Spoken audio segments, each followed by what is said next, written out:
Bueno, muchas gracias. Me resulta bastante difícil esta clase porque entiendo que tienen un nivel muy variado ustedes en los conocimientos de estos temas. Bueno, entonces vamos a tener que hacer una parte que es como la problemática básica de la movilidad de transporte, para que estemos todos hablando más o menos del mismo tema. Y después lo que yo hago es que yo no pienso que ni las políticas ni las problemáticas sean ahistóricas. Tanto la una como la otra viene de consecuencias de políticas realizadas o no realizadas previamente. Entonces lo que hago es un paneo histórico desde los 80 para acá para explicar cómo evolucionaron las políticas de transporte y en varias ciudades, porque hice una investigación en 15 ciudades de América Latina,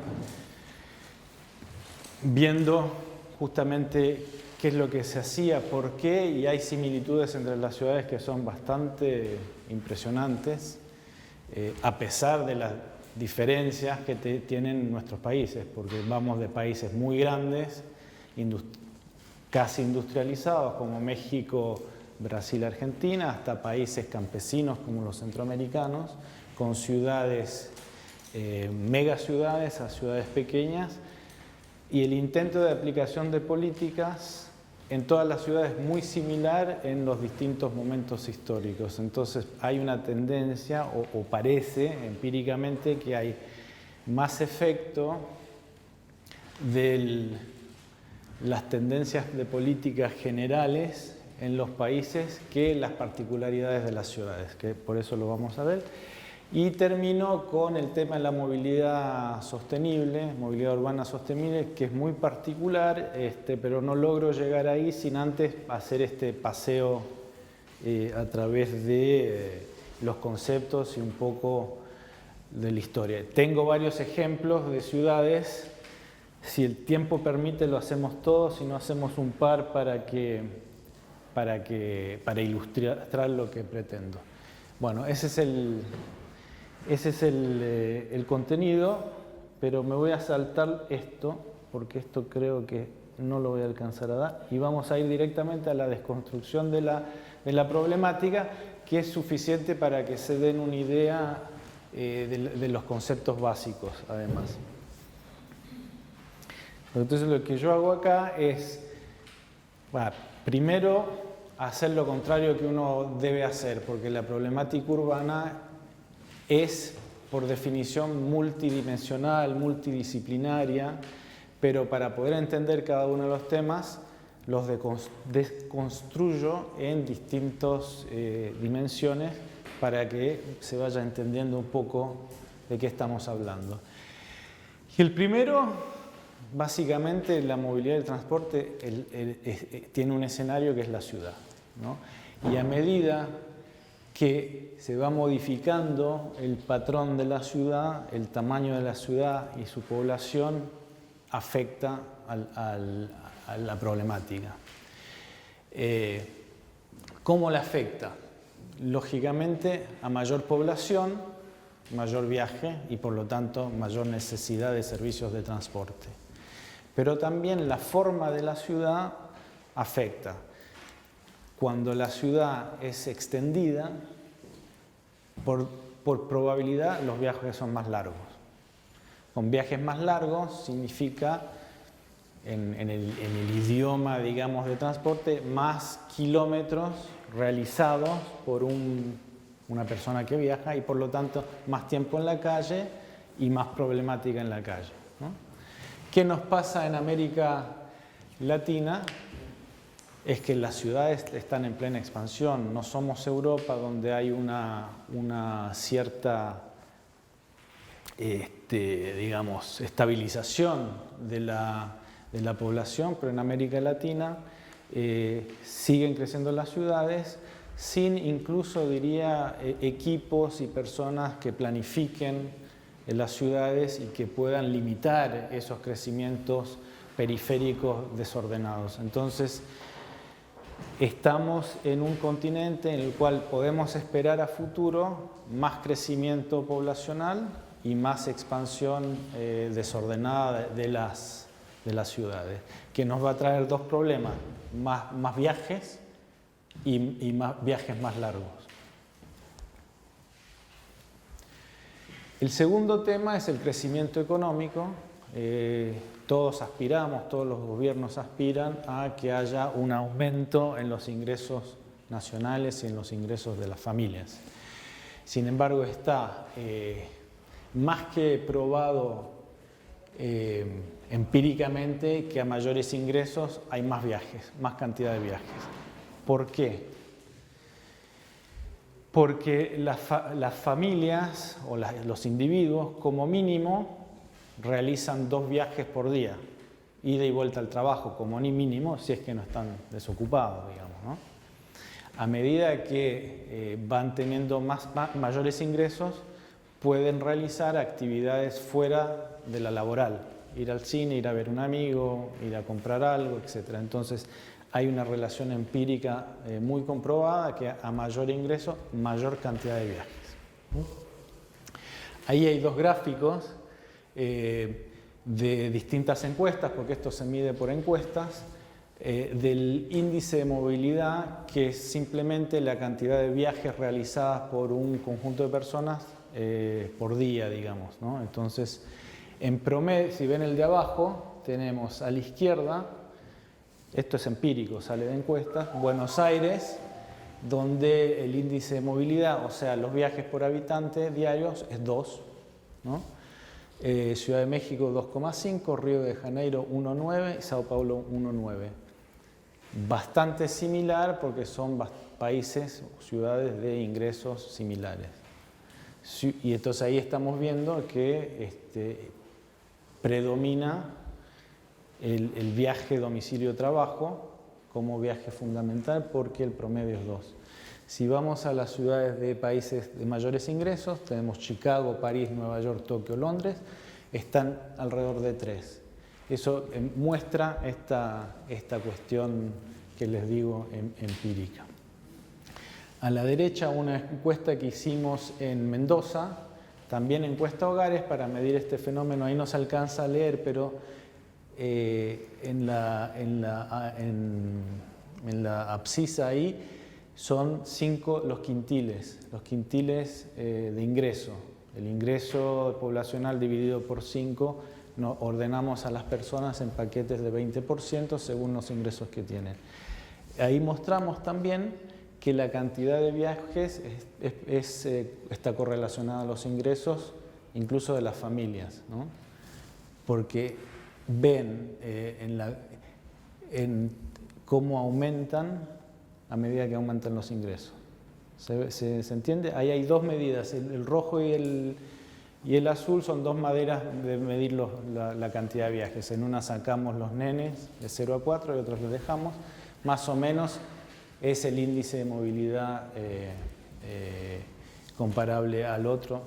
Ahí. Entonces estamos viendo que si miramos todos los ingresos nacionales, encontramos correlación entre viajes e ingresos. Si miramos individuales por familia y por quintiles, hay una correlación. Esto se ve en todos lados. Entonces, en un país que va a tener ciudades que van a ir aumentando en tamaño y que esperamos vayan aumentando los ingresos, esto nos genera más problemas porque no solo aumenta la población, aumenta la longitud de los viajes, sino la cantidad de viajes realizados por persona. Otro punto es que el mismo crecimiento económico o de ingresos familiares tiende a aumentar la motorización. La motorización es la cantidad de vehículos dividido por la población, o sea, la cantidad de vehículos comprados, digamos, ¿no? Esa correlación también está en todos lados y es particularmente complicada en países como la Argentina, que tienen una industria automotor, en la cual esa industria de alguna manera es la locomotora del sector industrial.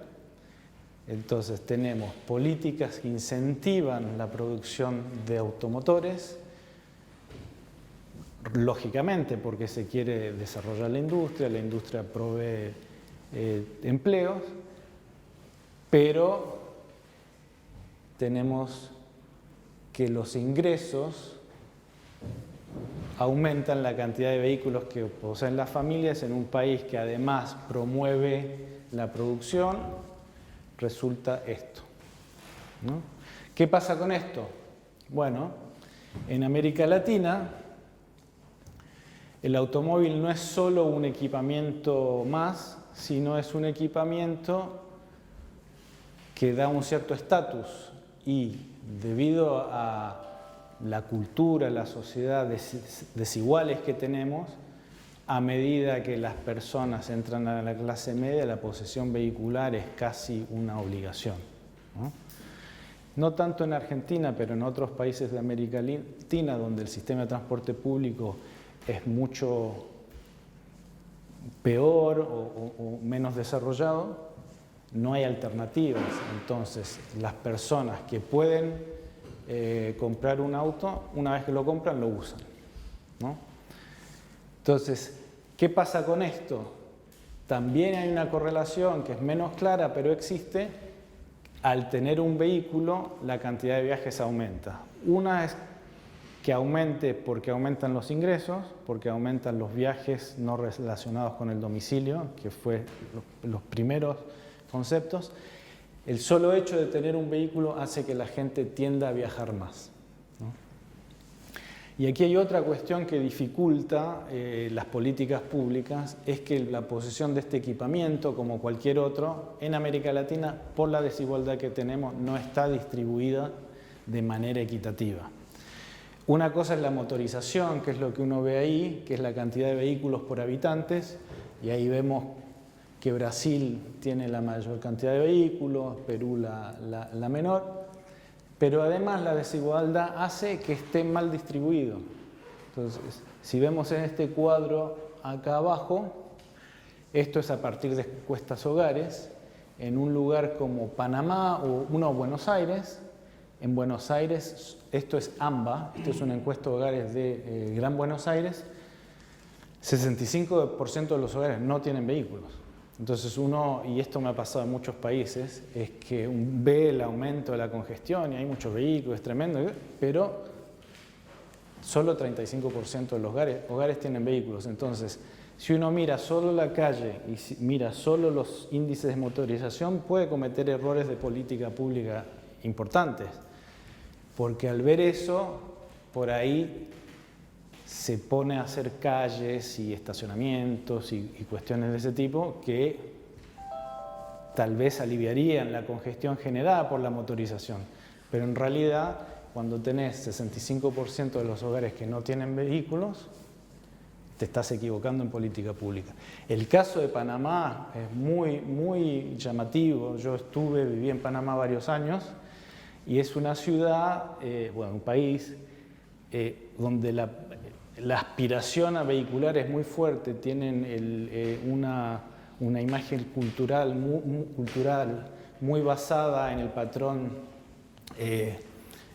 cultural norteamericano y se puede conseguir auto con pagos casi sin interés mensual y las personas en cuanto empiezan a trabajar compran un vehículo casi pagando la mitad del sueldo en cuotas, ¿no? Además, en la estructura de los condominios no le queda otra que tener auto. Exactamente. O sea, esto hay una parte efectivamente que es aspiracional y otra parte que tiene que ver con la cuestión urbana, el desarrollo urbano y la calidad o no del transporte público.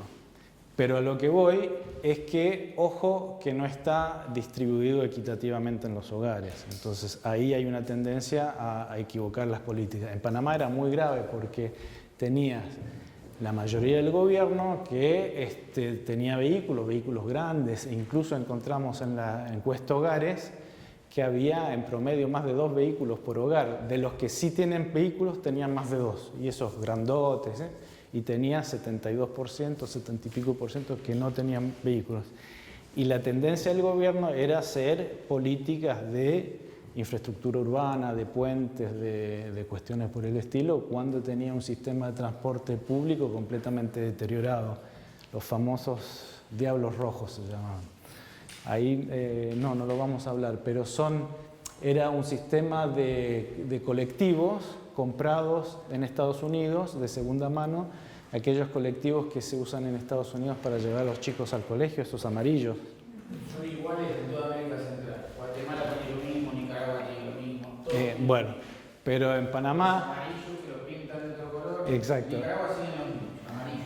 Bueno, en Panamá lo que tenían era que además tenían una competencia, bien quién los pintaba mejor, quién tocaba la música más fuerte, etc. Entonces se llamaban diablos rojos. Pero al comprar, o sea, cuando los compraban ya tenían 20 años, o sea, dense una idea de lo que era el sistema de transporte colectivo. O sea, en esa lógica, esto es muy fuerte, porque el gobierno es un gobierno que tiene, no es de ingresos bajos Panamá comparado al resto de América Latina, el ingreso per cápita es alto. Sin embargo, la inversión en transporte público era muy baja y más bien direccionada a la infraestructura vial, ¿no? Diría que insisto sobre esto porque el continente más desigual del mundo es América Latina. Esto es un problema en América Latina que no se ve en África o en Europa o en Europa del Este o Asia, ¿no? Es muy particular nuestro. En esos continentes casi que uno podría agarrar la motorización como proxy de la posesión vehicular familiar. Acá no.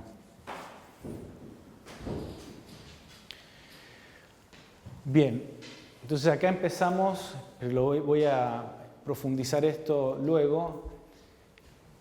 En los últimos 40 años, América Latina, las ciudades de América Latina sufrieron una serie de políticas. La primera, la desregulación, la desinversión de los 90, que terminaron generando en la mayoría de las ciudades un sistema de baja inversión, de baja productividad, desregulado, descontrolado, de muy alta informalidad. Y diría lo que es mi tesis, de hecho, el surgimiento de la movilidad sostenible no es ajena a esta herencia, digamos, ¿no? La movilidad sostenible, la preocupación por la sostenibilidad y la cuestión ambiental tiene que ver con el desastre que se generó con la desregulación y los sistemas informales. Ahí abajo hay un diablo rojo. Ese abajo es uno de los colectivos de Panamá. Todo este sistema en Colombia se terminó llamando la guerra del centavo, donde cada una competía por lo que podía, en Santiago de Chile también. Y prácticamente todas las ciudades de América Latina en los años 80 era un sistema de muy baja calidad y muy desregulado, y lo vamos a ver más adelante. Entonces, esto es parte de la herencia que tienen las ciudades en América Latina, si bien se ha ido mejorando desde el año 2000 para acá significativamente. Pero todavía hay nichos que tienen estas falencias. Y esa parte de abajo, que también es un poco consecuencia de nuestra desigualdad, y que no tanto en la Argentina, no tanto en los países con una clase media más alta, pero en la mayoría el transporte público es una alternativa solo para los pobres, ¿no? La gente que tiene un poco de plata no se sube a transporte público.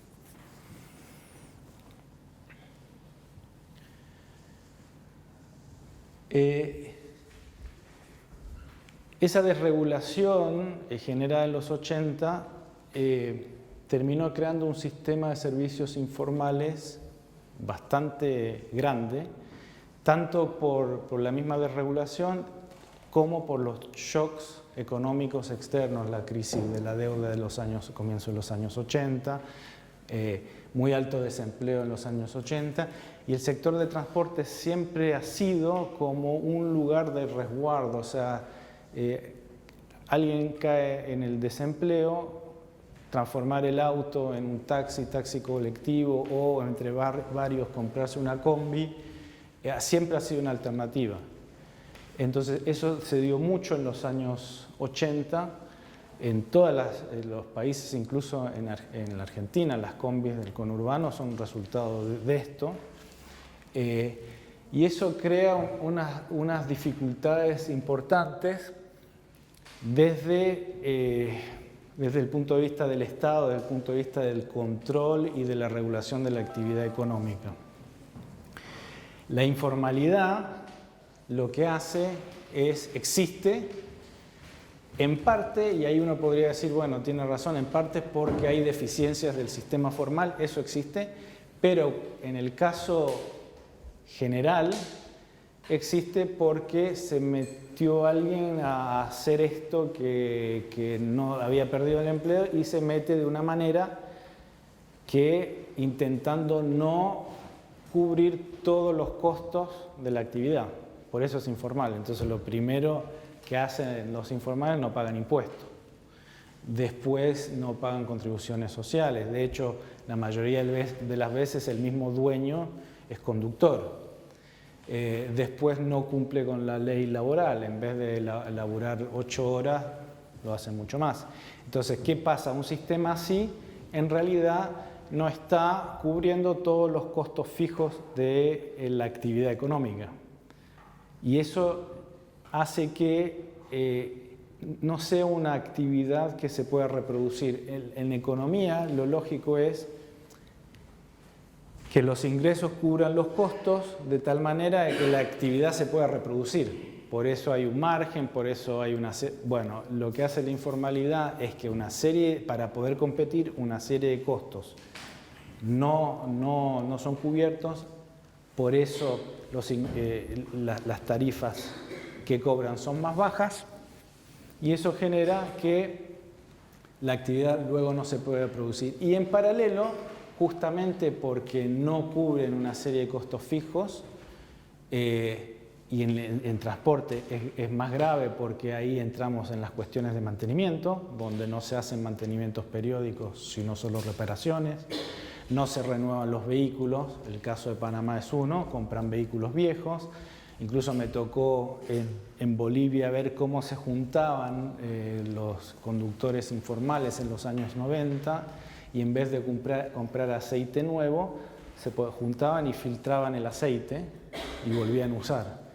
Ni hablar de los neumáticos que se reencauchan para volver a usar. Entonces, la informalidad lo que hace, y por eso existe, es que no paga unos ciertos costos para poder sobrevivir, pero a la vez genera externalidades. Lo que no pago en mantenimiento rutinario, lo estoy externalizando en emisiones o en accidentes que termina pagando la sociedad, o en congestión, porque en lugar de usar vehículos nuevos, grandes, solo pueden comprar pequeños y de segunda mano y generan más congestión. Entonces la informalidad tiene el problema de externalidades mucho más agudas y de la dificultad de que se reproduzca el negocio. Esto fue el patrón en América Latina todos los 80s y la mayoría de los 90 y sigue siendo aún en algunas ciudades. Voy rápido porque tengo mucha materia y podríamos pasar horas en cada una de estas, pero ahora lo que tenemos es una desregulación más moderna, que son a través de las empresas de plataformas tecnológicas, Uber, Cabify, etcétera, que en realidad lo que hacen es poner juntar oferta y demanda, pero no se hacen cargo tampoco de los costos de la actividad, sino una gran parte de los costos que normalmente tiene que cubrir la empresa, los tercerizan a la persona que es asociado, no sé cómo se llama, miembro de Uber, que tiene el vehículo y lo conduce. Esta es una manera de desregular. ¿Por qué? Porque si no, no pueden competir. Y justamente lo que hacen las plataformas es competir a través de no cubrir costos formales.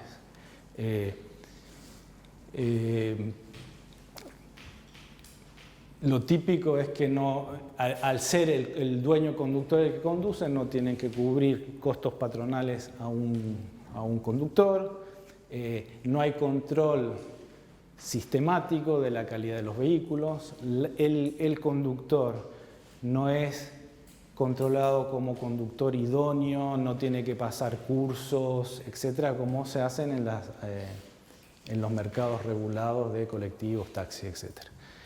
Esta situación crea una dificultad significativa porque la regulación está en el mercado del transporte porque el transporte es un mercado monopólico y entonces lo que hace la autoridad a través de la regulación económica es limitar la entrada y salida al mercado. ¿Por qué? Porque hay una cantidad de oferta para una cantidad de demanda.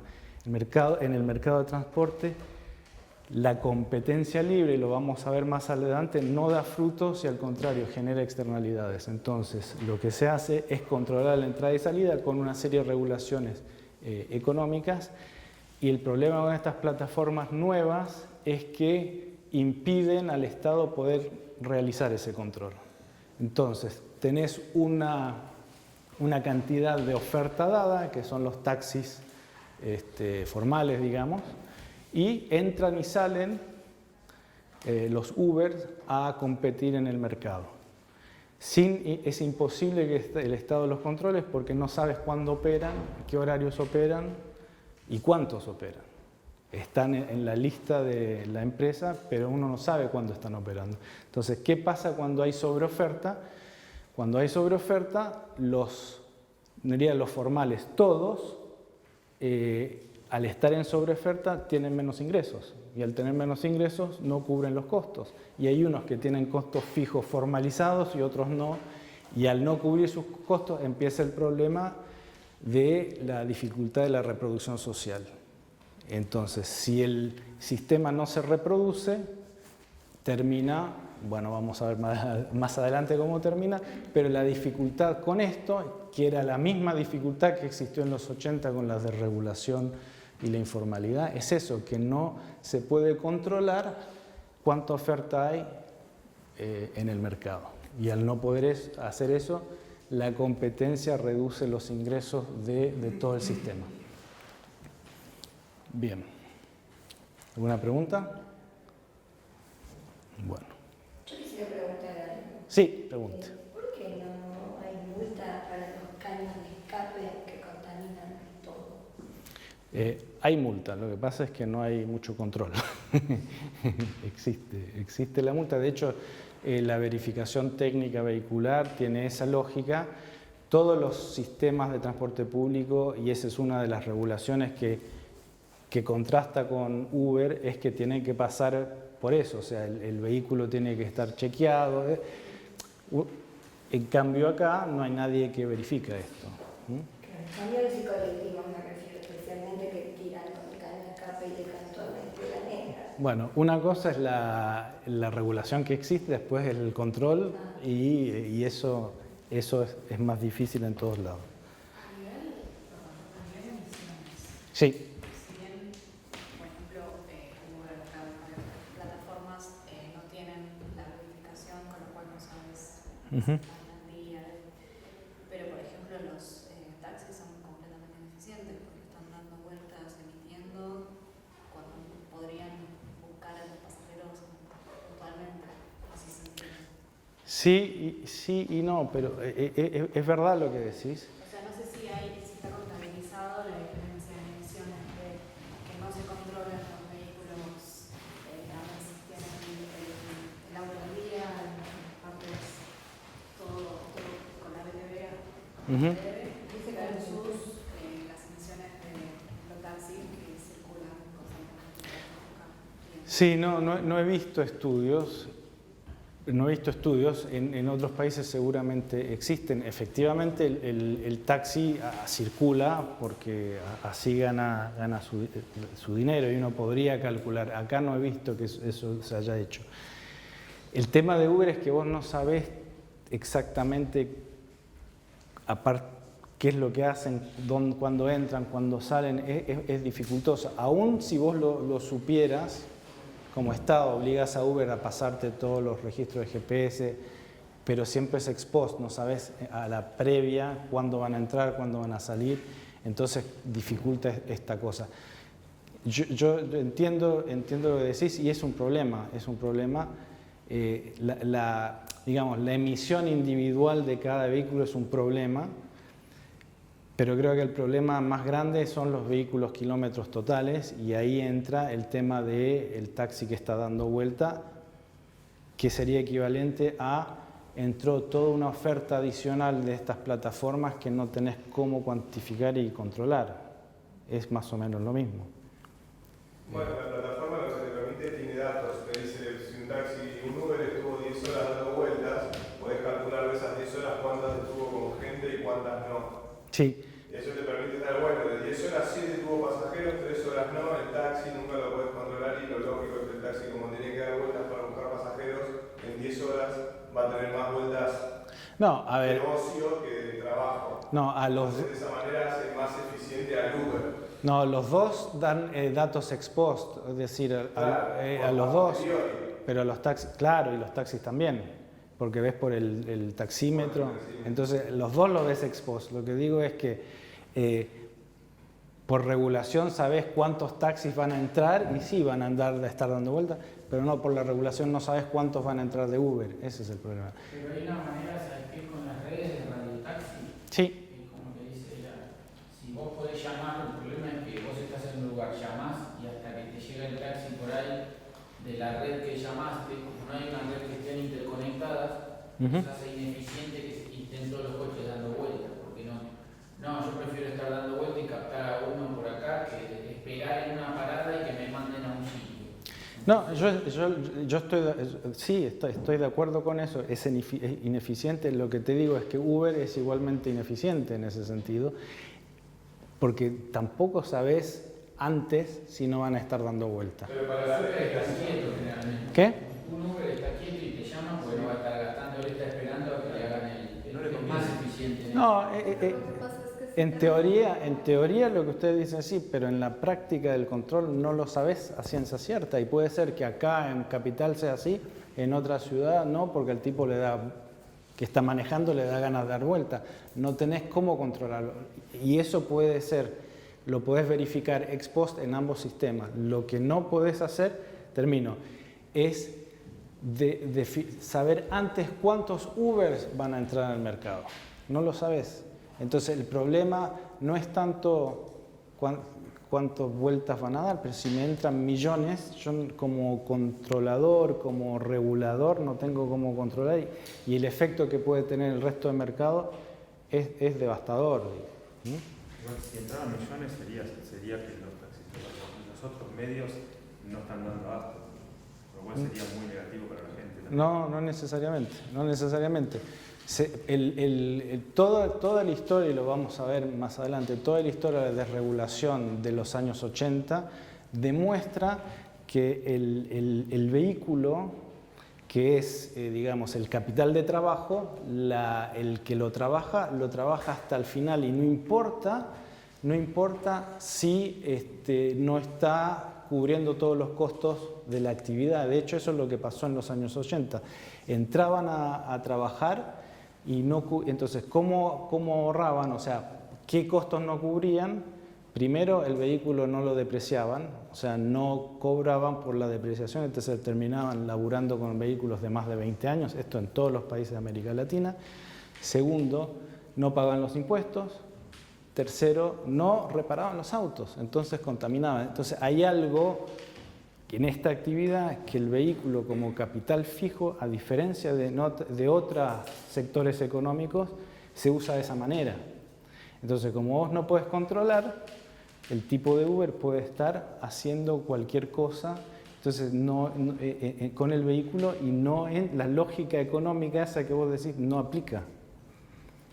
Ahora lo vamos a ver más adelante. ¿Se entiende más o menos? Sí, perdón. Quería hacer un comentario. Igual, todas las encuestas que se han hecho sobre Uber en varias ciudades del mundo muestran que lo que hacen los conductores de Uber es que se dirigen hacia el polo donde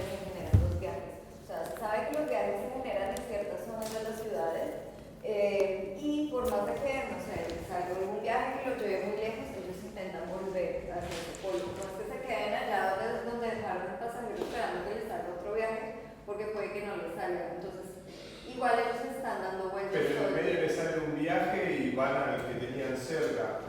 O sea, sigue siendo... Puede ser o puede no ser. Claro. O sea, puede que sí, puede que no, puede que ellos regresen completamente en vacío hasta la zona donde buscaron a la primera persona, o puede que en el camino les haga un viaje. No se sabe lo que dice Andrés. Lo vamos a ver en el caso de Santiago de Chile con la desregulación del transporte colectivo, que ella es completamente como dice ella, en ese caso era transporte colectivo y tenían la libertad de Uber y se metían en las calles de máxima demanda. No importaba si estuvieran todos ahí, iban y servían donde estaba la máxima demanda. Y donde no había, no había, porque esas son las reglas del mercado. Y esa competencia, van a ver, se da de manera desleal, para decirlo de alguna manera. Al no cubrir todos los costos de la actividad, estás generando un sector que no tiene vocación a reproducción social, sino que se va hasta que se rompe el vehículo y ahí el tipo deja y se va a hacer otra cosa. Eso no es un sector sano, digamos. Vos querés un empresario o un artesano que esté internalizando costos que le permiten ganar plata para después comprar otro vehículo y seguir, y si posible comprar 2 vehículos. Pero esta competencia en un mercado que tiene una vocación monopólica, una competencia por costos, no funciona, por mucha plataforma tecnológica que tengan. Sí. Sí, te quería preguntar en función de esta situación económica que vos planteás, ¿no es cierto?, de lo que serían las amortizaciones que en definitiva terminan con la rentabilidad positiva o no. Sí. Si existe a nivel Latinoamérica como medio o método de reposición y de cuidado el sistema de leasing para el transporte público, porque imagino que tal vez esa podría ser una opción como para mejorar el mantenimiento del capital y bueno, el ingreso. Yo no lo sé, por eso lo pregunto. No, estoy pensando, me parece que puede haber algunos lugares en Brasil, por ahí en Colombia, pero en general lo que pasa, y esto es histórico, venimos de empresarios, por llamarlo de alguna manera, que nacen o se caen en la informalidad. Entonces, empezaron siendo conductores de vehículos y eso hizo que al llegar a los años 2000 se les podía dar un crédito. Ahora, por eso quiero volver un poco más a la historia, hoy en día en algunas ciudades ya estamos hablando de empresas más consolidadas, más formales, que ellas sí pueden movilizar capital y no solo leasing, comprar vehículos en tiempo y forma. Entonces, en ese momento el problema era que eran microempresarios artesanales que apenas tenían para cambiar el aceite, digamos. Ese es el problema. Cuando vos generás un sector económico que no se reproduce, se va deteriorando. Otro de los problemas es la infraestructura en América Latina. Es como notoria la falta de infraestructura peatonal o no motorizado. Capital es un oasis en América Latina, el conurbano es un desastre, pero es equivalente a prácticamente cualquier ciudad de América. En Bogotá apenas hay a veredas, digamos, ¿no? Entonces, esto es en todos lados. Vamos a ver por qué luego empiezan lo de las bicisendas, pero esto, digamos, es más que generalizado. Y esto se traduce en las políticas, o sea, las políticas que han hecho y siguen haciendo en las ciudades, el peatón prácticamente no existe. Porque es barato el peatón. Claro. No da paso a la otra, la gente compra autos y camina es barato. Sí, yo diría que los que están en el poder generalmente tienen auto. Bien. Esto es un poco uno de los temas centrales de sostenibilidad, pero no el único.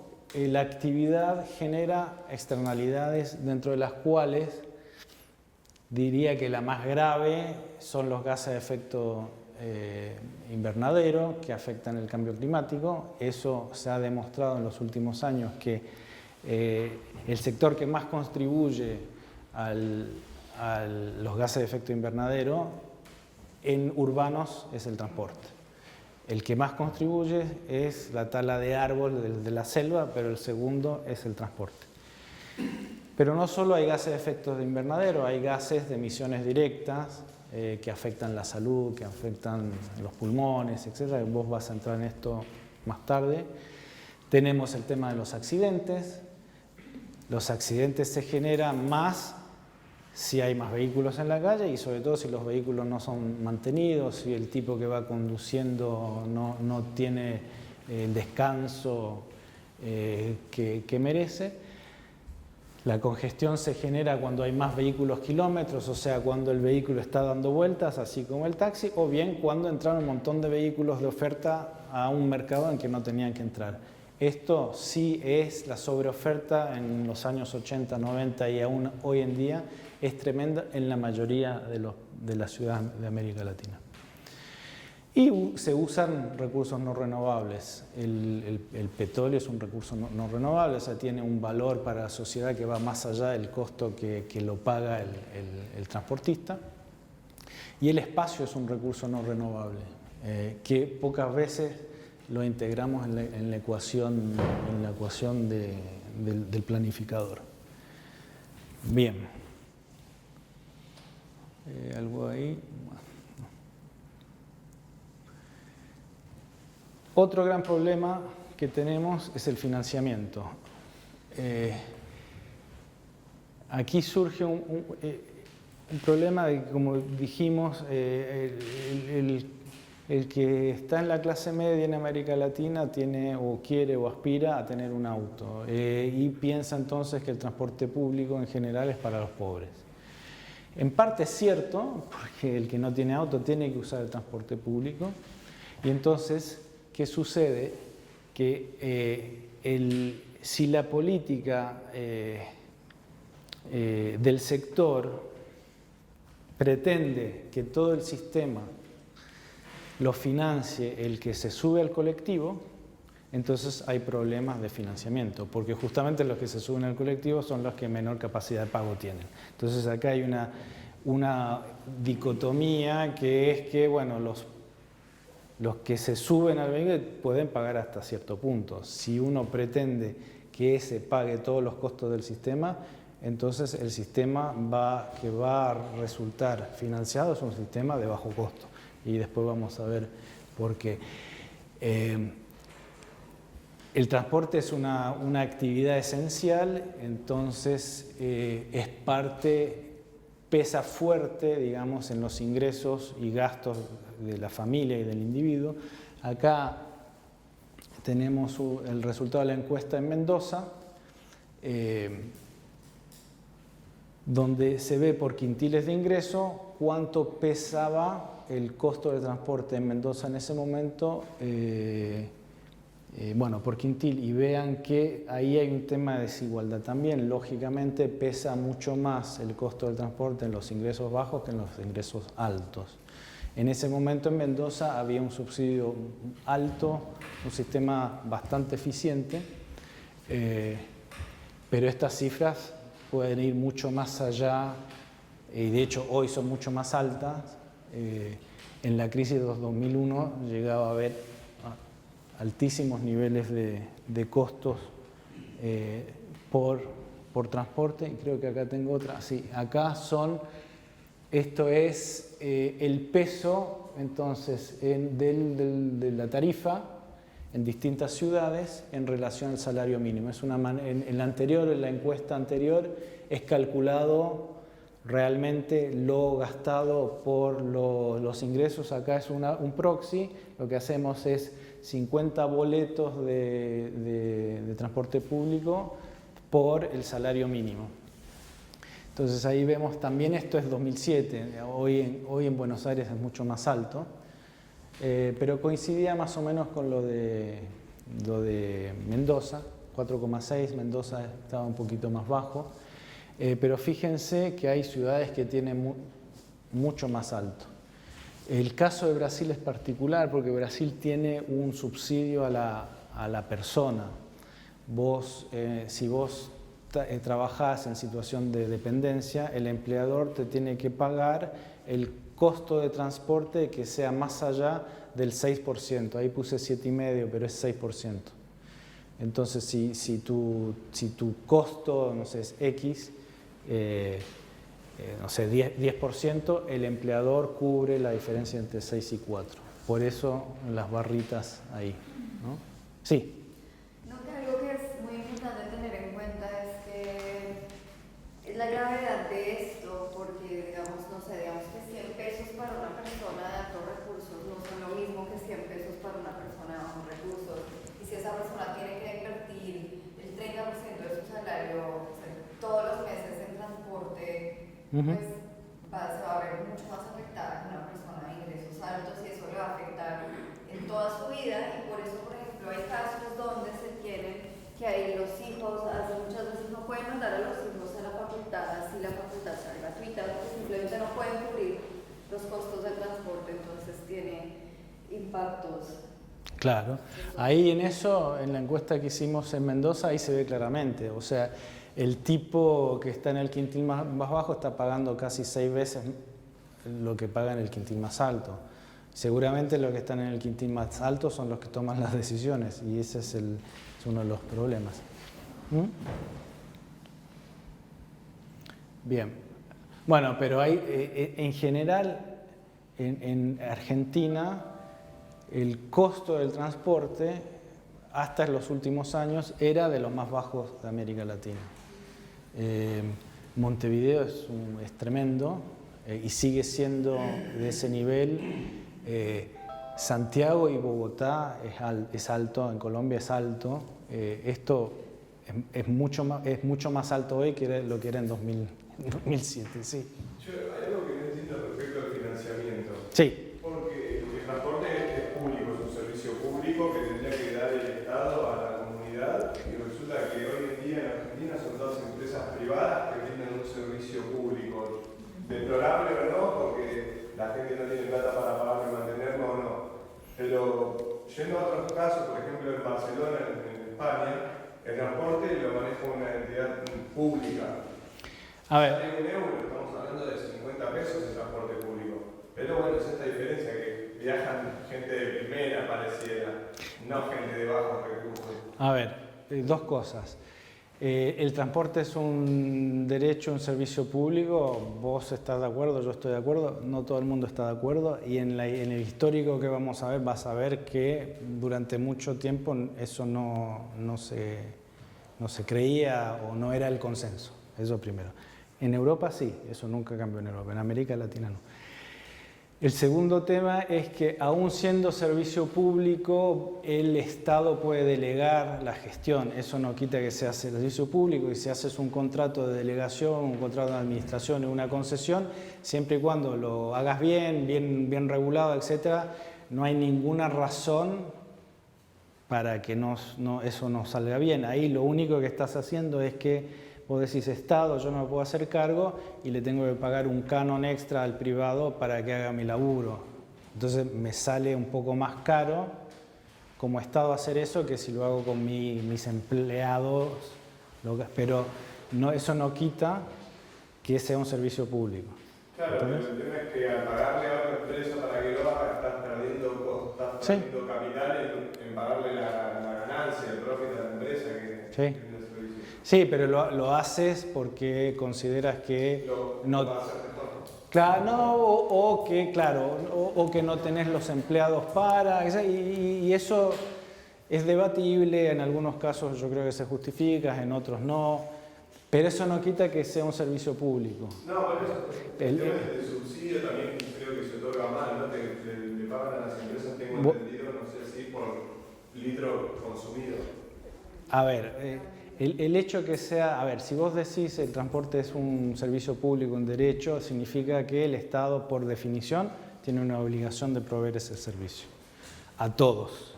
Entonces, cuando entra en esa obligación, el a todos significa que va a tener que financiar si algunos no pueden financiar. Entonces, de cajón entra que va a haber un subsidio, cualquiera sea el mecanismo. Bien, hay y ha habido especialistas, gobiernos y personas que no creen que el transporte es un derecho y por lo tanto no tienen por qué subsidiar.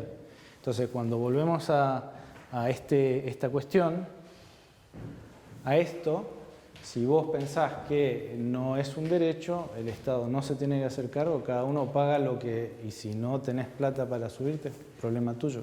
Eso existe y ha existido y lo vamos a ver.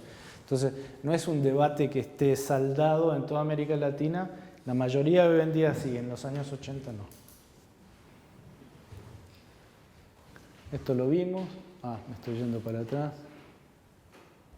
Esto, bueno, en general la planificación en las políticas, el transporte es, en realidad el transporte no es una actividad en sí, es una que se llama una actividad intermedia. Uno no se sube a un colectivo porque quiere andar en el colectivo, es porque va a ser una actividad en el destino. Entonces se llama una actividad económica intermedia y por lo tanto está mucho en relación con otras actividades económicas, otros sectores del gobierno, otros sectores de la política y históricamente muy mal coordinados. Entonces, no solo hay políticas que no se coordinan, sino completamente incoherentes. Una de las dificultades, yo vuelvo al tema de los autos, porque para hacer una buena política de transporte o de movilidad, es evidente que el espacio es finito, entonces hay que repartirlo. Si uno está en un país donde los aranceles son bajos y el gobierno quiere comprar e importar miles de autos, o un país donde la industria depende de la fabricación de autos, entonces genera una dificultad para el planificador de transporte con la cual no va a poder ir en contra de la política general de aranceles o industrial. Entonces, son políticas que son incoherentes y hay que, si se puede, modificarlas, si no, bueno, vivir dentro de lo que existe. Lo típico son las políticas de uso de suelos o de permisos de construir o de construcción en general. La típica es el estacionamiento, que se hagan edificios de oficinas llenas de estacionamiento. Entonces eso es una aspiradora a vehículos y limita las posibilidades que puede tener de competir transporte público.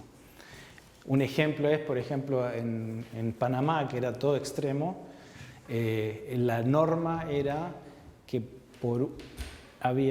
en las oficinas había que hacer un estacionamiento por 60 metros cuadrados, que debe ser esto más o menos.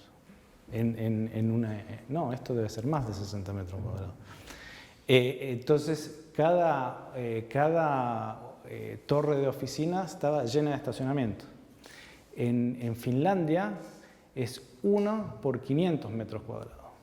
Entonces, si uno está haciendo, digamos, uno puede hacer la política de transporte que quiera y uno puede hacer una política que en realidad favorezca el auto y te olvidas de los colectivos, como en Phoenix de Estados Unidos, qué sé yo, pero que sean coherentes. No hagas una política en favor del transporte público con miles de estacionamientos en las oficinas, ¿no? Una pregunta. Sí. ¿El transporte en lancha Sí. es más caro, más barato? Porque acá tenemos el río al lado y prácticamente no existe.